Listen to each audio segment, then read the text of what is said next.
budgeting, that word alone, I mean, it sounds awful, right? Keeping track of everything you spend money on, joyless spreadsheets. Oh, hang on, guys. I just got to enter this beer and my share of the nachos into my budget app. I mean, who wants to deal with that?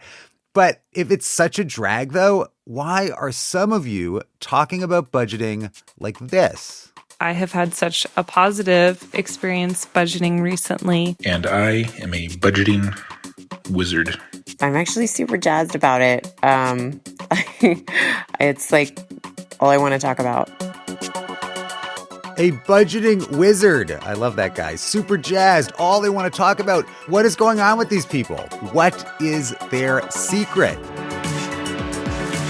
This is your NPR Life Kit. This episode, budgeting. We're going to figure out how to join this party, how to convert a dreary, anxiety-producing, emotionally fraught task into something comparable, empowering, and maybe even fun. We're going to learn how right after this.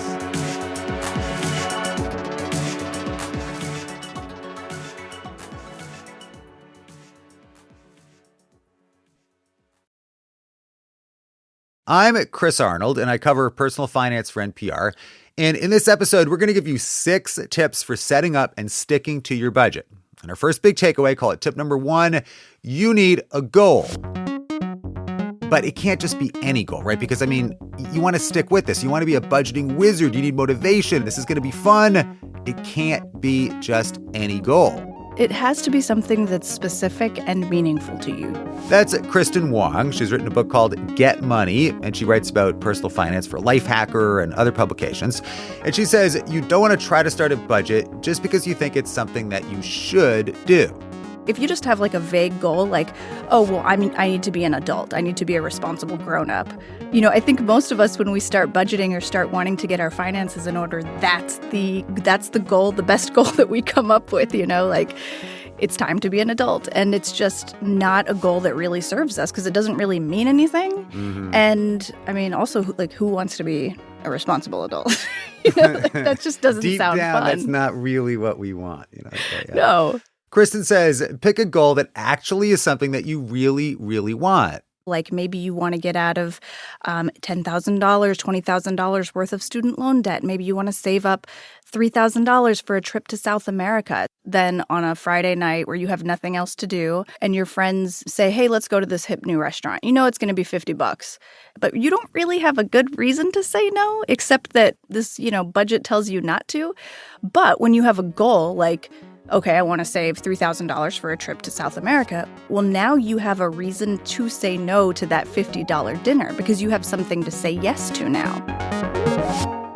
Okay, so a trip to South America is fun and exciting, but of course, a lot of times what gets us serious about wanting to make a budget is that we're not having fun. There's like a moment of crisis or a huge life shift. This is our next takeaway, tip number 2. If you are freaking out about money, harness the freak out. My water broke, and we had quite the experience. That's Jessica Fisher. She was on her way to the hospital in labor, obviously. And you know the scene, contractions, everybody's getting anxious. It probably didn't help that her husband pulled the car over to buy a burrito on the way to the hospital before they finally got there. I started having contractions, you know, pretty frequently, with not a lot of time in between them. And Ryan's sitting there eating his Chipotle, kind of making me mad. So I flipped to my phone. And Jessica's feeling like, okay, we're having this baby. This is going to cost money, childcare, someday college. I mean, burrito guy here is not looking terribly full of answers at the moment. I was trying to not feel the contractions as bad, so I'm scrolling through Facebook in between contractions, and I see a post about a budgeting program, and it said it was on sale. It hit me right at that moment that this is what we need to do. This is what's going to make everything work. And I passed the phone to my husband, and I said, figure out how to buy this budgeting program. And that kind of, you know, calmed me down a little bit because I really, you know, had started panicking about what we were going to do with 3 kids when we brought my youngest daughter home. I'll have to meet this woman at some point. That blows my mind. That's Jesse Meekum, and that budgeting program that Jessica bought, he invented it. It's called You Need a Budget, or YNAB for short. And we should say the company's been a sponsor of NPR before. But we're talking to Jesse because YNAB has this vast community of loyal users, like hundreds of thousands of people. And Jesse's interviewed a bunch of them, and it turns out a lot of them are kind of like Jessica, having her baby and freaking out about money. Or they had decided they were going to move, or the breadwinner lost a job. I think those moments where you have the willpower or you have the energy or whatever it is, you have this motivation, that motivation is fleeting. It might be getting out of college and having to start paying student loans and feeling like, uh-oh, I got to figure this out. But whatever it is, Jesse says harness that freak out. You have an impulse to knuckle down and get started, do it. And as you do it, and he says this is important, forget everything that you think you know about what making a budget is actually going to be like. I mean, the first image that comes to most people's mind is either dieting or imprisonment. And what we try and get people to think is budgeting is not about being handcuffed. It's really about being liberated to start to decide what you want to do instead of just reacting to everything that comes your way. And so it's not about saying, hey, don't spend here, don't spend there, cut back on this, never eat out. None of that. It's just about saying, what do you really want? So those are our first two tips. What's your specific goal, the thing you really want, and use your angst for motivation. And we're talking to Jesse from YNAB, but there's also all kinds of other tools and apps out there. Mint is really popular. We got a link to a free, simple spreadsheet you can use at npr.org/lifekit. And look, if you're still like, oh, budgeting, that's going to be a drag, I don't know. Jesse says, look, getting started can be pretty painless. And at first, all you want to do is just track where the money is going and kind of see what's going on. And he says, sometimes it's best if you don't try to change too much too fast. Especially don't cut back right away. You're just getting started. You have someone that's been spending, I don't know, $1,200 a month on groceries. And then they come in and they say, oh, we'll spend $500 because we're really serious. That's a recipe for disaster. Don't go zealot on me too quickly. Okay, so now, though, it is time to take out and sharpen your pencil. Then, comes the dirty work of actually putting together the budget and deciding how your income gets divvied up among different categories. And Kristen says there's a good rule of thumb here that a lot of experts talk about. This is tip number 3. We got some numbers coming up here, but it's going to be okay. It's not that complicated. It's called 50-30-20. And Elizabeth Warren actually used to talk about this back when she was a Harvard professor and she was looking into the pressures that middle-class families face.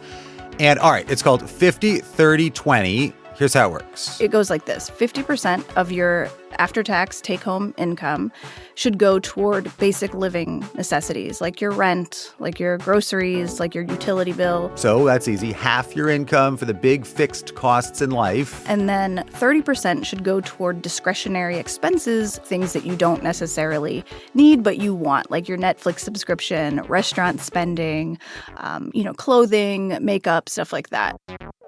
And then that last part, the 20% that's left over, should go toward savings and debt goals. And these are guidelines, a good place to start. The saving, of course, is going to be the hardest part for a lot of people.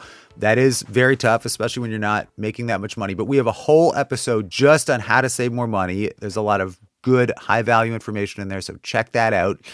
But with this 50-30-20 thing, what you're doing here is you're starting to organize and place some limits on your spending. The budget it's a tool to manufacture scarcity regularly. And like Jesse was saying, this is the part that people think is going to feel like handcuffs. But he says that pinch, that scarcity, that's actually really powerful. I mean, you could kind of think about it like this. Like, remember when you were a kid and all you had was that $5 or $10 allowance or money from babysitting or mowing lawns or whatever. You were probably pretty careful about how you spent that money, because once you did, it was gone. This moment that we never experience now, where you end up with $0 or really, really close to it. We've eliminated this scarcity because banks have introduced very profitable mechanisms to have you just walk past zero and overdraft a little bit and pay them a fee. Or you can just, if you run out of money in your checking account, you just swipe your credit card and you've walked past zero again. We've gotten really used to the idea that we never really run out of money. So Jesse says this is the whole point of the budget, to get back to a world where we do run out of money, to feel that scarcity. And this is tip number 4. You want to make the power of scarcity work for you. So if your budget says $800 for groceries this month or $50 for coffee, whatever it is, that is way better than just looking at what's in your checking account. Absolutely. You never look at your checking account balance to see if you can spend anything, because that's a big pile of money, or small pile, whatever it may be. But it's a pile that doesn't tell you any information at all. All it tells you is what your checking account balance is. But it doesn't tell you if half of that money is reserved to pay a large bill that's coming up, and a little bit that's left over is to pay a preschool tuition, and then you've got some left to pay the lights, and you're sitting there wondering if you should buy boots. It shouldn't even be in the equation. So the moment I know someone's really got it is when they'll tell me, Jesse, I went to look to see if we should go out to eat, and we only had, $20 in our restaurants category, so we decided to get some pizzas instead. I felt broke. That phrase is great. They'll say, I feel broke because I can't go out to eat where I want to go out to eat at this moment, but my checking account has never been bigger. And that is where I say, okay, this person got it. They're manufacturing scarcity around the priority of how much should we spend on restaurants. But on the flip side, they've got money set aside to go on some great vacation where they'll get to enjoy themselves guilt-free. Jesse says a key part of that story about the pizza is that you have to actively look at your budget as you go throughout the month so it can help you make decisions. Also, you definitely want to have different categories in your budget, but Jesse says don't go overboard. Like, does toothpaste go under healthcare or maybe under groceries? Oh, I know. Maybe I need like a hygiene category. And I just say, whoa. Do you ever make a decision based on the information you are collecting? And if the answer is no, don't collect that information anymore. But you are going to get some useful information as you go through and make your budget. And all of a sudden, as you're tracking your spending and you're seeing where all the money's going, Kristen says you want to go through kind of like a brush fire or doing some weeding and just get rid of stuff. I mean, subscriptions, a magazine you don't read, some online service you signed up for that you just don't use. My big one is candles from Target. I don't know why I love spending. That's it's like the amount of money I spend on candles. Yeah, it's so stupid. Jesse says everybody he talks to cuts back on one thing for sure: going out to eat. Not one has ever said, well, we kept eating out at the same level and we found our savings somewhere else. Every one of them cuts their eating out dramatically. And now we're getting into our next big idea here. You want to go after the big stuff too, and not just the little pick-me-up purchases and candles at Target. Where are you going to get the most bang for your buck when it comes to cutting back? If you look at the areas where you spend the most money and think about like your rent, your housing, your food, transportation, those are, I think, the three biggest areas most of us spend money on. If you make one decision to cut back on any one of those areas, it's going to save you so much more money and time and energy than trying to cut back on coffee every day or avocado toast every week. Sometimes if you get a roommate or move to a cheaper place, those major decisions are going to save you so much more money. They're harder decisions to make, obviously, but they give you more bang for your buck. This is our next big takeaway here. Tip number 5, a roommate is worth 1,000 cups of coffee. Or actually maybe more, right? If you live in a city, a roommate could be $15,000 a year in money to help you pay your rent or your mortgage. And Kristen has walked the walk here. I was one of those millennials that boomeranged and moved back in with my mom when I was paying my student loan. Mm-hmm. I paid it off so much faster and I saved so much money. And I'm very lucky. My mom doesn't charge me rent. We come from this culture where my mom would still have me living at home if she could. But it's just sometimes you have to give up what you think life should look like to think about what it could look like. And sure, moving in with her mom was kind of a bummer in her mid-20s, but sometimes I do miss those, Friday nights where we would just sit at home, the two of us, and watch What Not to Wear and eat takeout. And, I think about those memories now. Finally, it wasn't that bad. It worked in my favor, and I was able to get out of debt and then focus on my career. When it comes to exactly how you organize and structure your budget, you can do this lots of different ways, right? Super detailed with a spreadsheet or a budgeting app with lots of categories, or you can keep it a lot more simple. We heard from a listener, Wendy Spitzer in North Carolina. She's got a budgeting system that she calls week money, as in how much money she's going to spend this week. And in Week Money, every Friday I take out an allotted amount of money from an ATM, and that money has to cover all daily living expenses for the upcoming week. So that would include needs like groceries or gas for your car, transportation, as well as anything for fun money you might use in the course of the week. Bigger expenses like rent, car payments, utilities, that's not part of this. But everything else, she lumps into basically one big, simple category of money that she can spend this week. And if she makes an online purchase, she'll take the cash out of her wallet. And then when it's gone, no more eating out, no more impulse buys in the checkout line. And with this budget system, over time, Wendy has saved a lot of money. I mean, she has a very modest salary, and she was able to buy her own house. It was, I think, quite shocking to a lot of people I knew because I was living on such little money. But like, you make a small change, it becomes a habit. You institute or implement that habit for many years. And I have been able to put a down payment for a house, and I have been able to save for retirement. So it's worked really well for me. I'm a fan of Wendy's strategy here because it's simple, and I'm not like a super detail-oriented guy when it comes to tracking every single purchase and doing a budget. I mean, look, planning for retirement, yes, the big stuff, but, the little stuff, it's hard for me. I think it's hard for a lot of people. So this is our last big takeaway, tip number 6. You want to try different things and find a budgeting system that works for you. So if you want to keep it simple, keep it simple. And people come up with their own systems all the time. I mean, Jesse's budgeting software, YNAB, that evolved from just a spreadsheet that he created on his own to help him and his wife save money when they were still in school. And then he just kind of stuck it up there on the internet and tried to sell it. It launched as a very embarrassing spreadsheet that I love to look at still. And can you describe the spreadsheet too?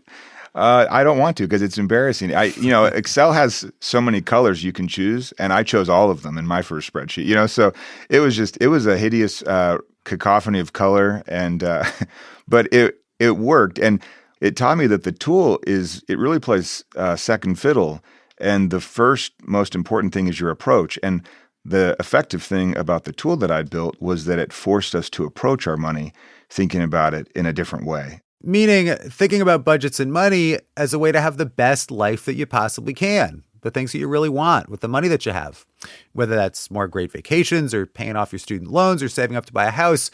This is what makes budgeting feel fun. You get good at this, and it affects your life in a lot of good ways. And so to get there, Jesse says the main thing is, look, just get started doing it, like right now, this month. I mean, life is, if it's not changing or abnormal, we're probably dead or darn close to it. And people will often, they'll say, well, I'm going to let's wait for a normal month, honey, before we do blah, or before we undertake this thing. And there just is no normal month ever. Okay, so this is doable. We can do this budget thing. To help you remember the most important stuff, here's Kristen and Jesse with the key takeaways. Number 1, you need the right kind of goal to help motivate you. Make sure that it's specific and meaningful to you. Tip number 2, if you have a big life event that is making you anxious or stressed about money, harness that stress and that anxiety and turn lemons into motivation. Tip number 3, a good place to get started with your budget is the 50-30-20 method. 50% of your take-home income goes toward basic living necessities, 30% goes toward discretionary expenses, your wants, and 20% goes toward saving and debt goals. And tip number 4, this is my favorite kind of big concept, use the power of scarcity. Don't view scarcity as a negative. Use the power of scarcity to help flesh out your true priorities. And don't think of budgeting as handcuffs. Think of it as freedom. Number 5, a roommate is worth 1,000 cups of coffee. And our last one, number 6. At the end of the day, you want to try different things and find out what works for you. For more NPR Life Kit, check out our other episodes. I've hosted one on how to pay student loans and another on investing. You can find those at npr.org/lifekit. And while you're there, subscribe to our newsletter so you don't miss an episode. And here, as always, is a completely random tip, this time from NPR producer Jared Gare. When using the microwave, instead of nuking the food at 100% power, try setting it at a lower power setting for a longer amount of time. This results in more even heating and better tasting food. We want to hear from you. Have you used a Life Kit tip in your life? Tell us about it. Email us your story at lifekit@npr.org or tweet us at NPRLifeKit. This episode was produced by the very fabulous Sylvie Douglas. Megan Kane is the managing producer. Beth Donovan is the senior editor. Our digital editor is Beck Harlan. I'm Chris Arnold. Thanks for listening.